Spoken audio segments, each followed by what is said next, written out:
Friends பாருங்கள், அன்றைக்கி நான் செஞ்சேன் மேங்கோ கேண்டி எப்படி செய்கிறேன்னு இதில் கொஞ்சம் சுக்கு பொடி சேர்த்துக்கலாம்.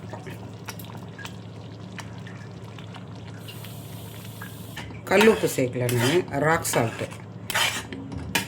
இந்த உப்பு சேர்த்துருக்கும் போது இன்னும் ருசி அதிகமாக இருக்கும், சூப்பராக இருக்கும் ருசி. கேண்டி மேங்கோ கேண்டி நீங்கள் எப்படி செய்வீங்கன்னு சொல்லுங்கள். இதில் தாங்க மாங்காய் வந்து பீஸ் பண்ணி தோல் சீவிட்டு கட் பண்ணி குக்கரில் வச்சு கொஞ்சமாக உப்பு பொடி கொஞ்சமாக மஞ்சள் பொடி போட்டு வேக வச்சிடணும். வேக வச்சு நல்லா வெந்ததுக்கப்புறம் அப்புறமா மிக்சியில் போட்டு ஆறினதுக்கப்புறம் மிக்சியில் போட்டு ஒரு அரைச்சிட்டோம்னா இந்த மாதிரி பேஸ்ட் ஆனதுக்கப்புறம் இந்த மாதிரி பேஸ்ட் ஆகிடும். பேஸ்ட் ஆனதுக்கப்புறம் வெல்லத்தை வந்து இதில் வந்து 2 கட்டி பெரிய கட்டிங்க, எத்தனை கிராம் தெரியல, அந்த வெல்லம் பெரிய வெல்லம். அது இப்போ தான் வந்து சின்ன சின்ன கட்டி அழகாக வருதில்ல, அந்த ஒரு பெருசாக உருண்டை வருது, அது கிடையாது.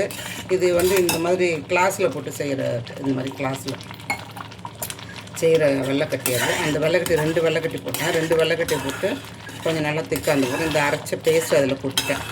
நம்ம மாங்காய் அரைச்சோம் இல்லையா, அந்த கொட்டிட்டேன். அதில் கொட்டினதுக்கப்புறம் இது வந்து வத்தல் மிளகாவும் 1 ஸ்பூன் சீனியும் கொஞ்சம் ஜீரகம் 1 ஸ்பூன் ஜீரகம் போட்டு அரைச்சேன். ஏன்னா மிளகாய் அரைப்படணுன்றதுக்காக அரைச்சதுக்கப்புறம் அது இதில் வந்து சேர்த்தாச்சுங்க. இதில் வந்து சேர்த்தாச்சு. இப்போ காரம், உப்பு, புளிப்பு, இனிப்பு எல்லாம் சேர்ந்துக்கு பாருங்கள் இதில். அப்போ இதில் வந்து ஜீரகமும் இருக்குது. இப்போ வந்து பார்த்திங்களா சுருண்டு வருது பாருங்கள். இப்போ சுக்கு பொடியும் கொதிக்குது இல்லையா, அதெல்லாம் தெரிக்குது. கேமரா மொபைலில் தெரிக்குமா என்னன்னு தெரியல, கையில் பயங்கரமாக தெரிக்குது. கிண்டி விட்டுட்டு கை விடாமல் கிண்டினேன்னா அடி பிடிக்கணுங்களேண்ணா.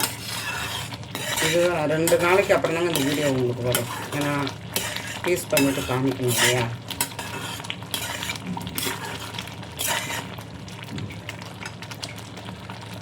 இது பாருங்கள் மேங்கோ கேண்டி அன்றைக்கி செஞ்சேன் இல்லையா. இதில் பாருங்கள் எல்லாம் என் பசங்க இப்படி செஞ்சேங்கிறத காமிச்சேன் இல்லையா. இது 2 நாள் ஆச்சுங்க. இன்றைக்கி 2, அன்றைக்கி 3 நாள். இன்றைக்கி சென்னையில் மழை பெஞ்சது இல்லையா, அன்றைக்கி தான் செய்தேன் இதை. நான் கட் பண்ணது இதை மெலீஸு லேயராக போட்டிருக்கணும்.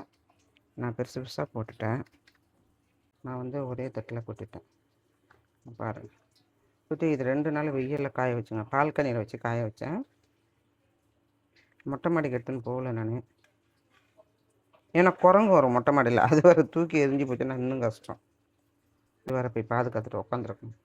ஏன்னா ஃபுல் டே வெயிலில் காயணும். இது பார்த்தீங்களா வந்துருச்சா, அவ்வளோதான். இப்போ இல்லை சொல்லியிருப்பேன் நாங்கள், பார்த்தீங்கன்னா தெரியும். நீங்கள் பாருங்கள், இந்த மாதிரி சில்லு சில்லாக இருக்குங்க, சூப்பராக இருக்கும் சாப்பிட்றதுக்கு. நல்லா காரம், உப்பு, இனிப்பு எல்லாம் சேர்ந்தது, எல்லாம் சேர்ந்து அவ்வளோதாங்க. இதை கட் பண்ணியாச்சு.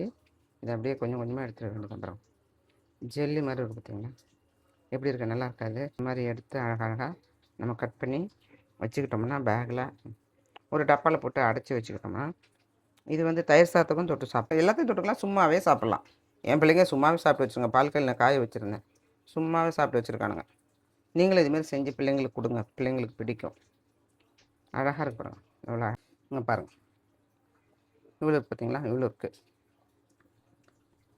இவ்வளோ பிள்ளைங்களுக்கு பிடிச்சிருந்தேன்னா சாப்பிட்டோம், இல்லைன்னா மூடி வச்சுட்டு சாப்பிட வேண்டியதான். சரி, நீங்களும் இதுமாரி செஞ்சு சாப்பிடுங்க. இந்த வீடியோ பிடிச்சிருந்தா லைக் பண்ணுங்கள், சப்ஸ்கிரைப் பண்ணுங்கள், கமெண்ட்ஸ் பண்ணுங்கள். நீங்கள் எந்த மாதிரி செய்வீங்கன்னு சொல்லி எனக்கு கமெண்ட்ஸில் சொல்லுங்கள், கமெண்ட் பாக்ஸில். தேங்க்யூ. பிடிச்சிருந்தால் உங்கள் ஃப்ரெண்ட்ஸுக்கு ஷேர் பண்ணுங்கள். Thank you friends. அம்மாவுக்கு சப்போர்ட் பண்ணுங்கள். பாய்.